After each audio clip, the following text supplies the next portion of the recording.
আজ শেয়ার করব সিমের ভিন্ন পদ্ধতিতে দুর্দান্ত স্বাদের একটা রেসিপি, যেটা বাচ্চা থেকে বড় সকলেই ভাত, রুটি, পরোটা সমস্ত কিছুই খেয়ে নেবে।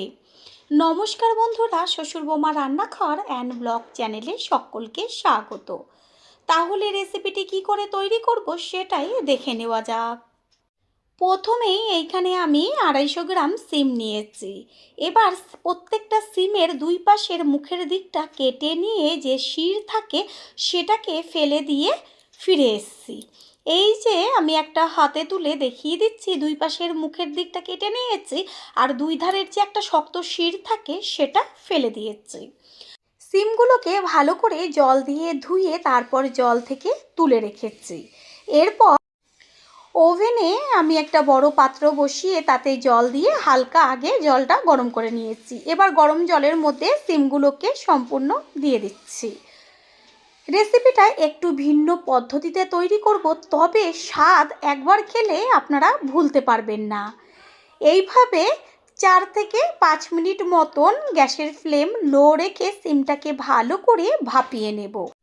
সিম এইভাবে ভাপিয়ে নিলে সিমের রান্নার পরেও কালারটা এত সুন্দর থাকে, আর একটা হচ্ছে সিমে কেমন একটা গন্ধ আসে।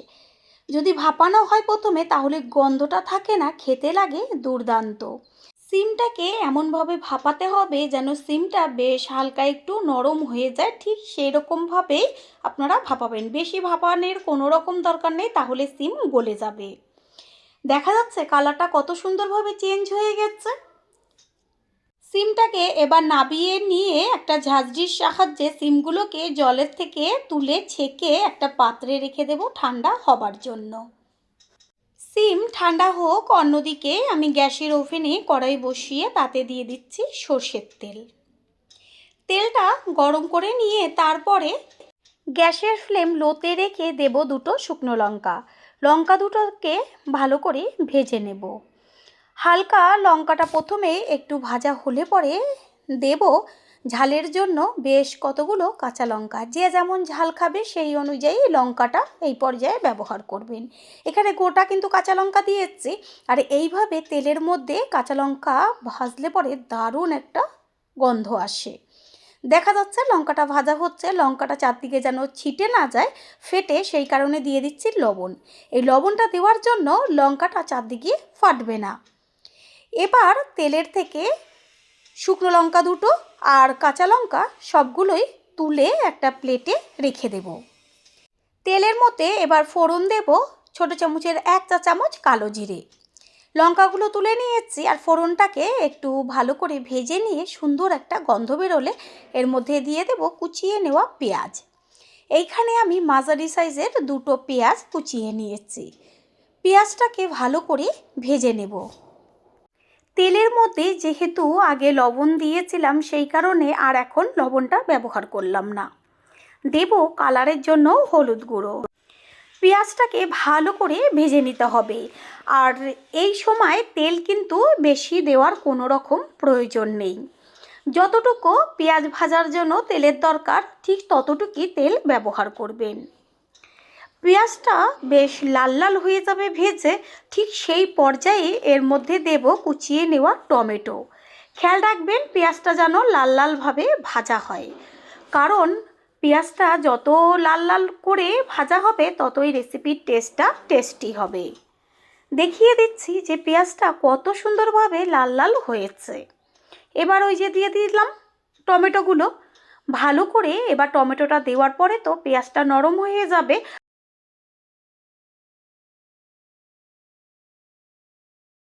টমেটো ও পেঁয়াজ খুব সুন্দরভাবে ভাজা হয়ে গেছে, তেলটাও সম্পূর্ণটাই এর মধ্যে টেনে গেছে। এগুলোকে তুলে নেব আর ওই কড়াইতে দিয়ে দেব সাদা তিল। এইখানে আমি বড় চামচের 3 চা চামচ সাদা তিল ব্যবহার করেছি। গ্যাসের ফ্লেম লোতে রেখে তিলটাকে হালকা করে ভেজে নেব।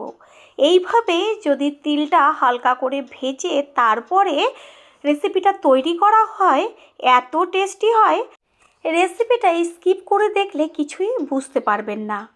কোন মশলার সাথে আমি কোন মশলা ব্যবহার করছি সেটা যদি স্কিপ হয়ে যায় তাহলে রেসিপিটা পারফেক্ট তৈরি হবে না। তিলটা ভেজে নেওয়া হয়ে গেল। এবার তিলটাকে সম্পূর্ণ কড়াই থেকে তুলে একটা মিক্সিং জারের মধ্যে দিয়ে দেব। তিল তো গরম রয়েছে, এটা ঠান্ডা হোক। অন্যদিকে গ্যাসের ওভেনে ওই কড়াইটাই বসিয়ে তার মধ্যে দিয়ে দিচ্ছি সাদা তেল। এখানে আপনারা সর্ষের তেলও ব্যবহার করতে পারেন। দিয়ে দিচ্ছি সামান্য লবণ। তারপরে ওই যে সিমগুলো ভাপিয়ে রেখেছিলাম, সেই ভাপিয়ে নেওয়া সিমগুলোকে এবার গরম তেলের মধ্যে দিয়ে দিচ্ছি।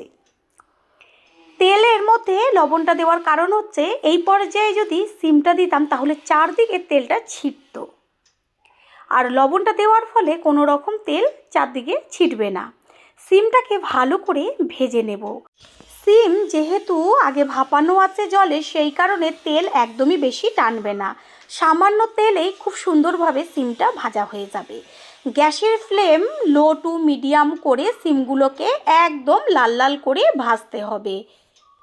গ্যাসের ফ্লেম লোতে আছে, সিম ভাজা হতে থাক। অন্যদিকে মিক্সিং জারের মধ্যে যে তিলটা দিয়েছিলাম সেটা ঠান্ডা হয়ে গেছে। এবার দিয়ে দিচ্ছি 2 চা চামচ সাদা সর্ষে। এখানে আপনারা কালো সর্ষেও ব্যবহার করতে পারেন। আর দিয়ে দেব 2 চা চামচ পোস্ত। জল ছাড়াই এই সাদা তিল, সর্ষে আর পোস্ত আগে শুকনো অবস্থাতেই পেস্ট করে নেব। এতে কি হয়, খুব তাড়াতাড়ি পোস্তটা পেস্ট হয়ে যায়। ভাজাটাকে আর একটু উল্টে দেওয়া হলো। শুকনো শুকনোই ঘুরিয়ে নিয়েছি, দেখাই যাচ্ছে যে সব কিছু ভালো মতন পেস্ট হয়ে গেছে। এর মধ্যে দিয়ে দিচ্ছি ওই যে ভেজে রেখেছিলাম কাঁচা লঙ্কাগুলো, সেই লঙ্কা আর জল দিয়ে পেস্ট করে নেব। সিমের 2 পিঠই খুব সুন্দরভাবে লাল লাল করে ভাজা হয়ে গেছে, একদম নরম তুলোর মতন। এবার এগুলোকে কড়াই থেকে তুলে নেব। এখানে নিয়েছি একটা মাঝারি সাইজের টিফিন বক্স। এর মধ্যে ওই যে সর্ষে, পোস্ত আর সাদা তিল, কাঁচা লঙ্কা একসাথে পেস্ট করে রেখেছিলাম, সেই মশলাটা এর মধ্যে দিয়ে দিচ্ছি। তারপরে দেব পেঁয়াজ, টমেটো যে কালো জিরে দিয়ে ভেজে রেখেছি সেটা। চামচ দিয়ে ভালো করে মিশ্রণটার সাথে মিশিয়ে নেব। সিমের তো অনেক রেসিপি তৈরি করেছেন, আমি রিকোয়েস্ট করব একবারের জন্য হলেও এই রেসিপিটি ট্রাই করুন। স্বাদের জন্য দিয়ে দেওয়া হলো লবণ। আর দেব ওই সিমগুলো যে ভেজে রেখেছিলাম, সেই সিমগুলো সুন্দরভাবে একটু সাজিয়ে দেব। পুরনো বন্ধুদের সবসময় আমাদের পাশে এইভাবে ভালোবেসে থাকার জন্য অনেক অনেক ভালোবাসা। সমস্ত সিমগুলো দেওয়া হয়ে গেছে। এরপর মশলার সাথে সিমগুলোকে ভালো করে মিশিয়ে নেব। মশলার সাথে সিমগুলোকে ভালো করে মিশিয়ে নেব। এতে কি হবে, সিমগুলোর ভেতরে মশলাটা যাবে। আর এই রেসিপিতে কোনো রকম এক্সট্রা জল ব্যবহার করবেন না। এই যে মশলার মধ্যে যতটুকু জল আছে, এই জল দিয়েই রেসিপিটা তৈরি হয়ে যাবে। সমস্ত কিছুর ব্যালেন্সটা ঠিক রাখার জন্য দিয়ে দিচ্ছি চিনি। চিনি দেওয়ার পরে মশলার সাথে সিমটা আরও একবার ভালো করে মিশিয়ে নেব।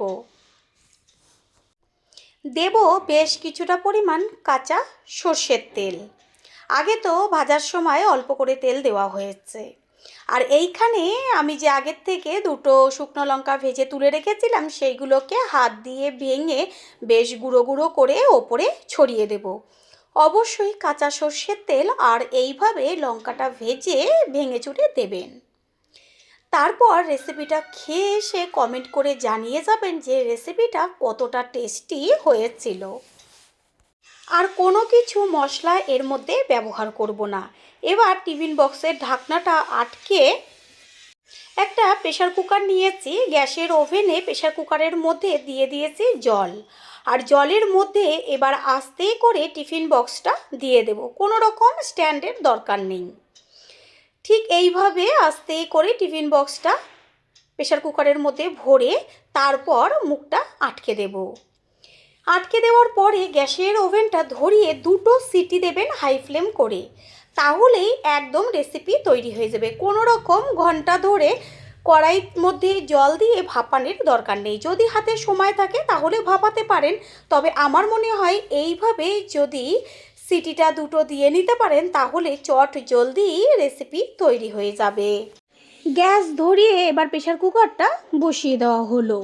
গ্যাসের ফ্লেম হাই করে 2টো সিটি দেব। যতটুকু জল দিয়েছি এতেই পারফেক্টভাবে সিমটা ভাপানো হয়ে যাবে। প্রথমবার যারা আমাদের চ্যানেল ভিজিট করছেন তাদের আন্তরিক শুভেচ্ছা ও অনেক ভালোবাসা। আমাদের রেসিপিগুলো যদি ভালো লেগে থাকে সাবস্ক্রাইব করে দেওয়ার অনুরোধ রইল ও পাশে থাকা বেল আইকনে ক্লিক করলে পরবর্তী ভিডিওগুলো সবার আগে আপনাদের কাছে পৌঁছে যাবে।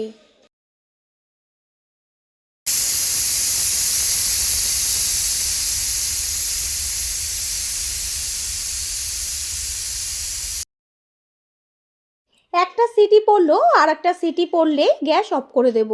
তারপরে ঠিক এইভাবে দমে থাকবে। এই যে ভেতরের গরমটা থাকবে এতেই সিমের মধ্যে মশলাটা খুব সুন্দরভাবে হয়ে যাবে। প্রেসার কুকারটাকে গ্যাসের থেকে নামিয়ে নিচে রেখে দিলাম। 10-15 মিনিট বাদে যখন প্রেসার কুকারটা ঠান্ডা হয়ে গেছে ঠিক তখন প্রেসার কুকারের ঢাকনাটা খুলে এবার আস্তে করে টিফিন কারিটা ভেতর থেকে বার করে নিয়ে আসবো। টিফিন বক্সটা যেহেতু একদম ঠান্ডা হয়ে গেছে এবার ঢাকনাটাকে খুলে সম্পূর্ণ লুকটা দেখিয়ে দিচ্ছি যে কত সুন্দর হয়েছে। এই মশলাটা এতই টেস্টি হয় খেতে সিমও লাগবে না, শুধুমাত্র এই মশলা দিয়েই এক থালা ভাত খেয়ে নেবেন। এবার চামচ দিয়ে তুলে দেখিয়ে দিচ্ছি। তৈরি হয়ে গেল আজকের রেসিপি। আশা করি রেসিপিটি ভালো লাগলো। আর যদি ভালো লেগে থাকে একটা লাইক কমেন্ট পারলে একটা শেয়ার করে অবশ্যই জানাবেন। আপনাদের দেওয়া একটা লাইক ও লাইকের পাশে থাকা হাইপ আর একটা শেয়ার আমাদের কাছে অনেক অনেক গুরুত্বপূর্ণ। All friend thanks for watching my video. আপনারা সকলে ভালো থাকবেন, সুস্থ থাকবেন। আবারও দেখা হবে অন্য কোনো রেসিপির এপিসোডে।